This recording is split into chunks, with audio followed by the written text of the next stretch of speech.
18-19-20 में कोई फॉर्म नहीं भरता क्योंकि वो तब ग्रेजुएशन होती है। 21 के बाद ग्रेजुएशन होती है और 21 के बाद ही फॉर्म भर सकता है। इन्होंने सर 18-19-20 रखा है, वो कोई 3 साल तो कोई फॉर्म नहीं भर सकता, वो तो ऐसे ही है। चलो मैं देखता हूँ, लेकिन इसकी बात उन्होंने कर रहे हैं सर इसमें प्लीज सर इसी साल सर फर्स्ट को कश्मीर से बच्चे आए थे मुझे मिलने के लिए, उनको भी हमने कहा है, लेकिन चलो नेक्स्ट कैबिनेट मीटिंग में करेंगे उमर साहब से बात। सर इसी असेंबली में सर इसकी बात असेंबली में होना ही नहीं है सर, मीटिंग में आप कल कैबिनेट बोले ना, मैं तो बोल सकता हूँ, एमएलए थोड़ा बोल सकता हूँ, थोड़ा बोलेगा, एमएलए बोलेगा ना, लेकिन मैं आपको कह रहा हूँ आपकी एक्सपेक्टेशंस हमसे जायज़ हैं, बट हम भी ओवर बर्डन हो रहे हैं। देखो वो लड़कियाँ गई हैं, अब मुझे उस साथ देखो शाल लेके आई मुझे, लेकिन है कि क्यों लेके आई, किसी तरीके से हमारा काम हो।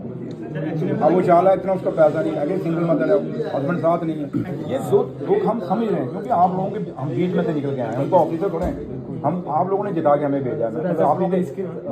आप मीन्स निशारा के लोग आपकी तरफ लड़के हैं ना, जिन लड़कों ने मेरे लिए काम किया है, मैं समझता हूँ इन चीज़ों को, लेकिन सिर्फ है कि हमें उधर से आपका टाइम कम है, इधर से हमारे पास हम अभी भी आए हैं, एक सिस्टम बनाने में टाइम लगेगा, बिगड़ा हुआ सिस्टम है सारा। 1 दिसंबर को पेपर है। मैं नहीं बेटा, मैं क्या कह रहा हूँ आपको, मैं कहता हूँ कि आप जाए लो, लेकिन हमें भी सिस्टम ठीक करने में वो भी समझो ना।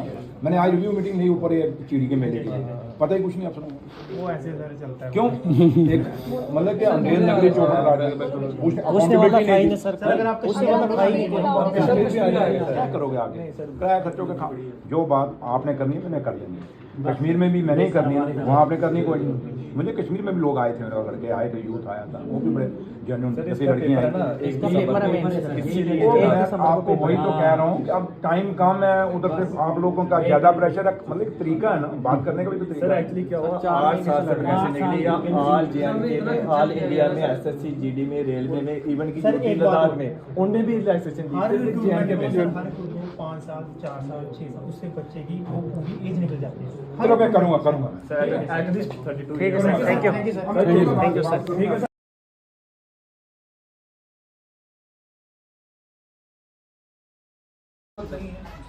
आपकी अपनी क्वालिफिकेशन कितनी है? सर मैं पीजी हूँ क्लिनिकल साइकोलॉजी में, और मैं जनरली बच्चों को अभी पढ़ाई रहा हूँ। आप पढ़ाते भी हैं और पीजी है क्लिनिकल साइकोलॉजी में। जी सर। यानी क्लिनिकल साइकोलॉजी का मतलब ये हो गया कि आप वो हैं कि अगर मेरा मन विचलित है, मैं परेशान हूं जहनी तौर पर, मुझे रास्ता नजर नहीं आ रहा और मुझे डॉक्टर कहता है कि आपको एंजाइटी की और फला टिक्कियां खानी पड़ेंगी, आप वो महारथी हैं जो समझा सकते हैं कि टिक्कियां खाए बगैर भी काम चल सकते हैं। जी सर। वही आप? जी सर। और तो फिर आप पीएसआई और कांस्टेबल लगने के चक्कर में क्यों हैं? सर क्योंकि हमें पता है कि स्टेट में, हमारे जम्मू कश्मीर में कितनी मतलब नौकरियों की, एक तो प्राइवेट सेक्टर का आपको पता ही है कि प्राइवेट सेक्टर यहाँ पर कितना फल फूल रहा है, कि वो इतना फल फूल रहा है कि यहाँ के मतलब एक जो आमदनी हम लोगों को दी जाती है प्राइवेट सेक्टर में वो 10 से 12 हज़ार है। ठीक। और अपना अगर हम लोग रोजगार शुरू करते हैं सर, उसमें भी हम लोगों को कितनी आमदन है वो सब लोग जानते हैं यहाँ पे। तो एक आस हमारी जुड़ी हुई है किसी एक सरकारी नौकरी के साथ कि अगर हम लोगों को एक सरकारी नौकरी मिल जाती है तो हम लोग अपने परिवार के साथ मतलब अच्छे से चल सकते हैं। ठीक। क्योंकि उसमें मिनिमम हम लोगों को कम से कम 30-40-50 हज़ार रुपये जो तनख्वाह मिलेगी वो हम लोगों के मतलब हमारी फैमिली के लिए सफिशिएंट होगी। एक क्लिनिकल साइकोलॉजिस्ट ये कहता है कि भाई नौकरी मिल जाए छोटी सी, उससे काम हमारा चल जाएगा। दूसरा मुझे ये भी बताइएगा कि तो नौकरी की बात हो गई, लेकिन दूसरी इंपॉर्टेंट बात आपसे ये जानना चाहता हूँ कि चुनाव भी आने वाले हैं जी। वोट भी डालना है, हमें डालेंगे, अपने मत का अधिकार करेंगे, अपने मत का जो आपका अधिकार है उसका इस्तेमाल करेंगे? सर जिस तरीके से हम लोग पिछले 3-4 महीने से दर बदर भटक रहे हैं, हम नौजवान कम से कम जितने भी, और मेरे पीछे कम से कम 2.5 से 3 लाख नौजवान युवा जो हैं वो मेरे पीछे हैं। तो जिस तरीके से हम लोग अगर हम 30-40-50 नौजवान नहीं, बेरोजगार। अब आपकी कैटेगरी बेरोजगारों वाली है। और आप में से नौकरी भी अगर मिलेगी, बहुत खींच खांच के 20,000 लोगों को मिलेगी। जी सर। 2,30,000 फिर भी आपके पीछे है। हाँ, तो मैं उन लोगों को रिप्रेजेंट कर रहा हूँ जो इस स्टेट का बेरोजगार है, और 2.5 से 3 लाख बेरोजगार वो हैं, और उनके साथ जिनकी उम्मीदें जुड़ी हैं कम से कम 10 लाख परिवार, मतलब 10 लाख का एक परिवार है जो जिनकी उम्मीदें भी जुड़ी हुई हैं। तो अगर इतने बड़े आंकड़े को देखते हुए मैं बात करूं तो मुझे नहीं लगता कि मुझे ये आगामी चुनाव में कोई मत देना चाहिए, मुझे लगता नहीं है सर। नहीं लगता। अरे मुझे अभी बताइए, जो आपने मांग रखी है 28 से 32 वर्ष, हर साल आपको मांग रखने की जरूरत क्यों नहीं पड़ती है? क्या आपको नहीं लगता कि आपका अधिकार है कि जिस राज्य में 8-8, 10-10 साल के बाद रिक्रूटमेंट होती हो, वहां कम से कम वैसे ही आपको अपना ये क्राइटेरिया जो है 32-34 साल रखना चाहिए, ये अंदाजा लगाते हुए कि जो बच्चा साल 2022 में ग्रेजुएट हुआ है, आज उसकी उम्र 30 साल हो गई है। साल 2022 में, साल 2012 में जो माफ कीजिएगा ग्रेजुएट हुआ है, 10 साल के अंदर अंदर उसकी उम्र जो है आज हो गई होगी, क्या कहते हैं, 30 साल के करीब करीब। तो 2012 और 2024 के बीच में आपने उसको कितने मौके दिए? सर कांस्टेबल का एक भी मौका नहीं मिला। ठीक है, और पीएसआई का? एक मौका सर। एक मौका मिला जी सर। और 2 मौके, एक 2016 में और दूसरा 2023 में, 2 मौके मिले। जी सर। यानी 8 साल में अगर हम बात करें, 12 साल में 2 मौके। 2 मौके। तो इस प्रणाली को ध्यान में रखते हुए आपको खुद क्या लगता है एज ए क्लिनिकल साइकोलॉजिस्ट, कितनी एज रिलैक्सेशन होनी चाहिए? सर कम से कम 32 से 34 साल के बीच में जो एज रिलैक्सेशन है वो दी जानी चाहिए, क्योंकि 2016 में ये वैकेंसी आई है दिसंबर में। अब 2016 में वैकेंसी आई है और अब 2024 में वैकेंसी दी जा रही है, तो सर 8 साल के जो एक टाइम गैप है उसको कवर करने के लिए सर एटलीस्ट आने वाले मतलब एटलीस्ट 3 से 4 साल की एज रिलैक्सेशन तो बनती है। अब जब भी हम किसी भी नेता के पास जाते हैं, जितने भी वरिष्ठ नेता हैं हमारे यहाँ के, तो उनका एक ही तर्क होता है कि आप लोग तो बुढ़े हो गए, कि 28 साल से ऊपर चले गए। अच्छा, 28 साल में आप बुढ़े हो गए? हाँ जी सर। अच्छा, नोट जब आप वोट डालने जाएंगे तो ख्याल रखना इस बात का, जी, जी, 28 साल में बुढ़े हो गए आप। तो उनका तर्क ये होता है कि 28 से ऊपर तो वाले जवान कब होते हैं? 45 की उम्र में? जी सर, क्योंकि जितनी भी अच्छी पोजीशंस हैं वो सारी तो 45 से 50 और 60 के उम्र वालों ने ही रखी हुई है अपने पास, तो वो शायद उस उम्र में वो लोग नौजवान है और हम लोग जो है अभी बुजुर्ग हो गए।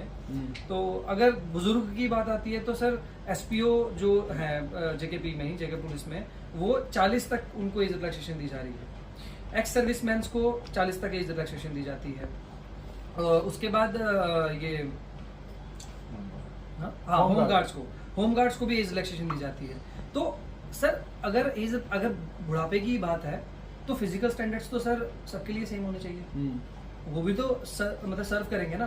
अब ये लोग बोलते हैं कि नहीं, हमारा ये जो एरिया है ये टेररिस्ट स्ट्रिकन एरिया है, तो यहाँ पर फिट नौजवानों की जरूरत है। सर 40 साल में कौन सा एसपीओ जो है फिट होगा?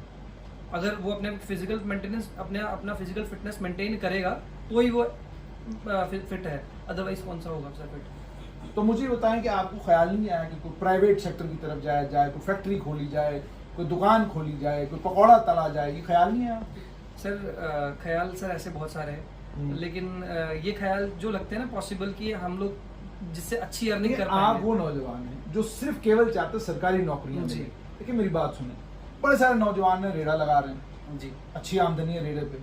बड़े सारे नौजवान हैं जो रेड़े की जगह खोखे पे बैठे हुए जी सर, बढ़िया आमदनी उसकी है। रेड़े के ऊपर आलू टमाटर ये सब बेचना, और फिर जब हमारे साथ कोई पत्रकार आ जाएगा, आपसे टकरा जाएगा, आपको पूछेगा कि भाई आप क्या करते हैं, आपने कहना आलू बेचता हूँ, टमाटर बेचो, क्या क्वालिफिकेशन है? तो आपने कहना मैं जी क्लिनिकल साइकोलॉजिस्ट हूँ, फलाना और ढमकाना। फिर अगले दिन अखबार की खबर, क्लिनिकल साइकोलॉजिस्ट सेलिंग टमाटो, और हमारे नेताजी उसका बाकायदा एग्जाम्पल कोट करेंगे असेंबली में, कहेंगे देखिए हमारा देश कितनी तरक्की कर रहा है कि क्लिनिकल साइकोलॉजिस्ट बजाय क्लिनिकल साइकोलॉजिस्ट नौकरी ढूंढने के आलू और टमाटर बेच रहा है। तो अगर ये सब पॉसिबल हो सकता है तो आप इस बारे में क्यों नहीं गंभीरता के साथ सोचते कि ये भी तो कारोबार है, ये भी तो ट्रेड है।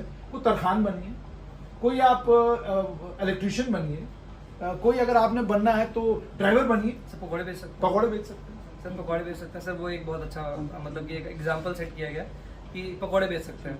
तो हमें भी यही लग रहा है सर, क्योंकि लखनपुर के इस तरफ प्राइवेट सेक्टर को शायद दिखता नहीं है, अंधा हो गया, और सरकारी नौकरियों को तो मतलब उनको अपना रास्ता दिखता नहीं है यहाँ पे हमारे घरों तक का। और बात रही सेल्फ एम्प्लॉयमेंट की, तो सेल्फ एम्प्लॉयमेंट के तौर पे सर हमारे पास यही रास्ता है, फिर या तो पकौड़े बेचेंगे या ड्राइवर बन सकते हैं, या फिर मगर उसमें भी एक दिक्कत, आपका मेरा मन पकौड़े बेचने का होगा, दुकान भी हम खोल लेंगे, मगर डॉक्टरों का सख्त तौर पर ये कहना है ज्यादा तेल वाली आइटम खाने से दिल की धड़कन जो है वो कमजोर हो जाती है, तो इसलिए मेहरबानी करके तेल वाली चीजें न खाएं। इधर से कहा जा रहा पकौड़ा तलो, उधर से कहा जा रहा पकौड़ा मत खाओ, तो जाएंगे कहाँ? सर वही है, 20,000 में फंसे हुए हैं कि पकौड़ा बनाएंगे तो भी फंसेंगे और नहीं बनाएंगे तो भी फंसेंगे। अच्छा मुझे बताइए, आप चाहते क्या है, सरकार क्या करनी चाहिए?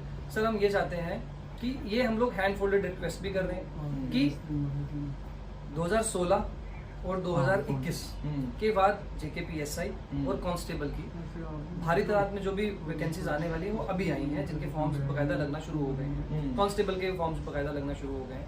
हम चाहते हैं कि 8 साल के बाद जो रिक्रूटमेंट आई है उसमें हम ये नहीं बोल रहे कि हमें 8 साल की आप एज रिलैक्सेशन दीजिए, हम बोल रहे हैं 3-4 साल की एटलीस्ट हमें एज रिलैक्सेशन दीजिए, ताकि हम लोग इस चीज़ के लिए एलिजिबल हो सके। जो हमारे इतने साल, क्योंकि हमारी तो गलती नहीं है ना सर कि हम 8 साल बुढ़े हो गए, ये तो हमारी गलती नहीं है, ये गलती तो एडमिनिस्ट्रेशन की है, या ये नाकामी तो एडमिनिस्ट्रेशन की कि 8 साल में वैकेंसी